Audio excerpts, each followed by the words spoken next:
think that the system, I think that the administration has pushed many of these banks into more concern about global warming than they do about shareholder return. And these banks are badly run because everybody is focused on diversity and all of the woke issues and not concentrating on one thing they should, which is shareholder returns.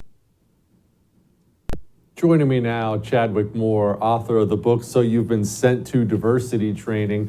Chadwick, I call diversity the death of everything. Just because it's not as if there's going to be a formal report of, hey, this train derailed because our CEO's an idiot now. We're never going to get an official notice. Everything around us is just going to freaking die as we just attempt to gay everything up instead of focusing on merit. Yeah, I think you're absolutely right. And if you if you read these like diversity memos that I read many while researching this book from, corporate sends out some diversity decree, they sort of read like it's this amorphous office fixture that no one can quite really understand. There's really no purpose explained to it other than its own innate goodness. If diversity is just good, this is just something that is unquestioned and has to be forced down everyone's throats at even in the office, of course, everywhere in life, but especially in the office. But it's never quite really explained like why it's good, like what and how like what the goal is and how once you've achieved that goal. Like where does this train going? Nobody knows. It's just there to sort of support itself and then, of course, force an ideology down people's throats where, honestly, it doesn't belong. It does not belong in the office. It is interesting that they never do, with all the emails of, hey, make sure you're here on Friday for coffee and how racist you are, that you never find out what the final goal is. You're never given a heads up about that. Why do you think that is, Chadwick?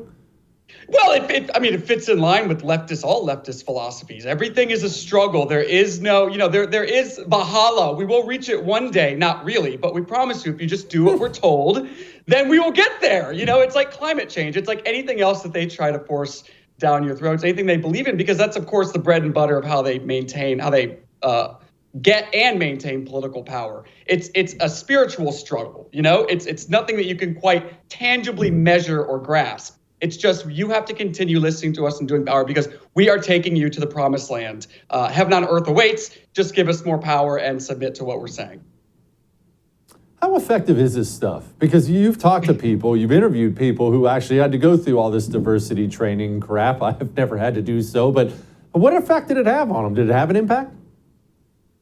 Well, the thing is, it has the effect of, what they're essentially teaching and is the golden rule, which you learn in kindergarten, which is treat others as you'd like to be treated. No adult in America needs to go through a lecture being told that, a lecture on the person's skin color in the cubicle next to them. And yet here we are. Now, a lot of it sort of seemed, a lot of this diversity training stuff has been around for a very long time.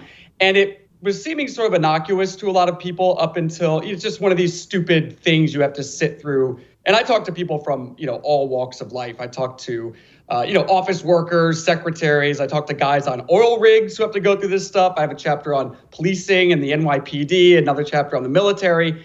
And at the end of the day, it's like, it really took a dark and sinister turn, almost everyone noticed, after the summer of George Floyd, obviously. That's when critical race theories seemed to really, really enter into the curriculum. That's when corporates seem to think that everyone in their office and across the world in some cases, working in places that aren't in the United States, that have nothing to do with American politics, really needed to address these political issues on company time. They felt that this was very important. And they were sending out emails about, how to cope with George Floyd. If you need to, speak with our diversity czar because you're really struggling in the office right now. And then the second thing that really changed was when Joe Biden was declared the president of the United States. And that was because he immediately, even before assuming office, said he was going to make diversity, equity, and inclusion a top priority of his administration. The equity is new. And a lot of these diversity offices were previously called diversity and inclusion. Immediately after Joe Biden was elected president, a lot of them changed their names to diversity, equity, and inclusion. And that equity that E is really the most sinister part of all this, because of course it's just means socialism, and it's heavily skewed towards race and racism. So that's how it's really sort of rapidly changed a lot from something that before most people wouldn't even think much about, just some waste of time. They have to, spend an hour once a year sitting through some seminar.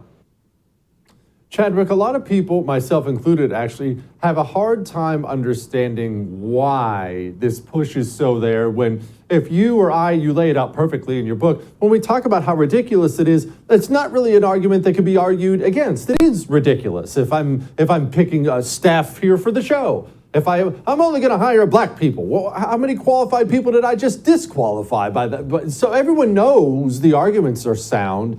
Yet the entire country has submitted to something that's insane. Why? What's wrong with us? Well, not even insane. It's also infantilizing. It's treating adults like they're babies and that they can't figure these things out on their own. There's so many reasons of why you see this, especially encroaching into the workplace. A lot of it, especially in some industries like the energy industry, a lot of it is currying favor with liberal governments. So, if something like the oil industry, of course, they're in the crosshairs by liberal governments because they want green energy. So one way they can curry favor is with massive diversity pushes. Another reason for this is, of course, you have these kind of woke millennials in the office who just really believe that there should be no separation between work and home and politics in the social world. They believe their jobs are corporate citizens, so their jobs must address these issues they believe very passionately in. And those are two main reasons why you're seeing this.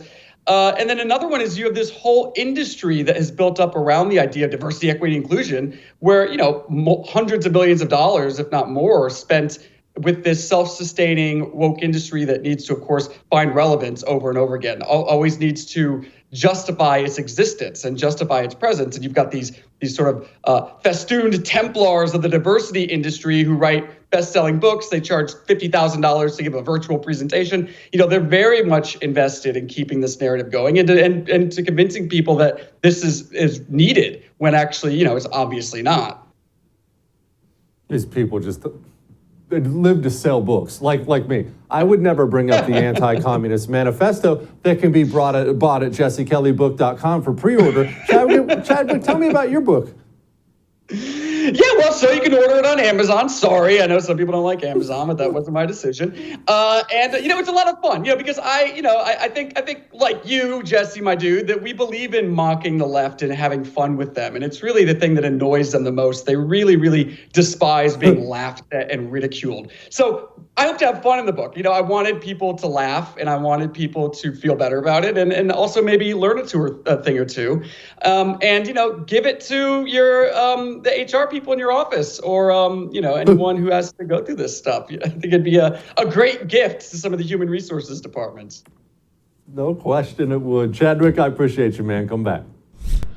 Support the First TV today and get instant access to exclusive specials like Who is Ron DeSantis, the history of FBI scandals, and America's worst presidents. Visit thefirsttv.com/support or download the First TV app to become a supporter and start watching today.